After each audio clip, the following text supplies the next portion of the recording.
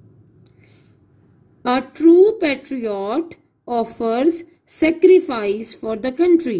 A true patriot offers sacrifice for the country. تو students, یہ question number 1 and 2 جو 12 اور 13 کے نام سے ہے، آج کے دن میں آپ نے صرف یہ والے 2 کوسچنز اپنی انگلش کی نوٹ بکس پر نوٹ کرنے ہیں اور ان کو زبانی یاد کرنا ہے.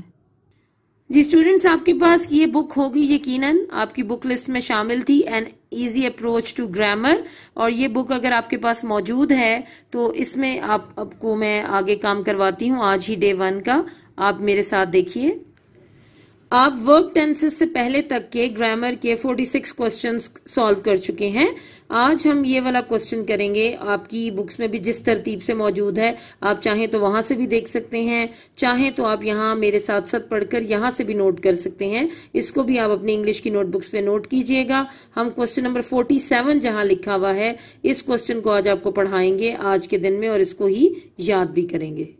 جی اسٹوڈنٹس، اس سے پہلے تک آپ کو گرامر پڑھا دیا گیا تھا آپ کی کلاسز میں، اور اب ہم یہاں سے شروع کریں گے. What is a verb tennis? Pre 9th میں آپ ورب ٹینسز کے متعلق پڑھیں گے. تو ورب ٹینسز کے متعلق جاننے کے لیے پہلے ہمیں ورب ٹینس کی ڈیفینیشن آنی چاہیے. What is a verb tennis? Answer is a verb tense expresses as to when and how an action takes place. اس میں ساری بات یہ ہوتی ہے کہ when and how، کب اور کہاں، یعنی کیسے ایکشن ہوا. when denotes present, past, future. when سے کیا مراد ہے کہ کب ہوا، present میں ہوا یہ واقعہ، past میں ہوا یا future میں.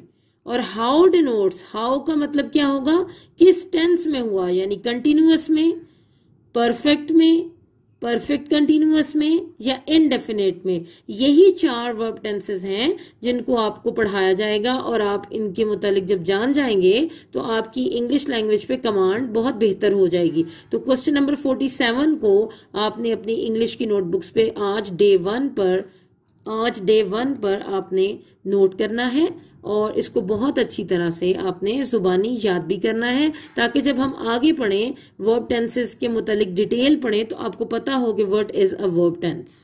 بسم اللہ الرحمن الرحیم. My dear students,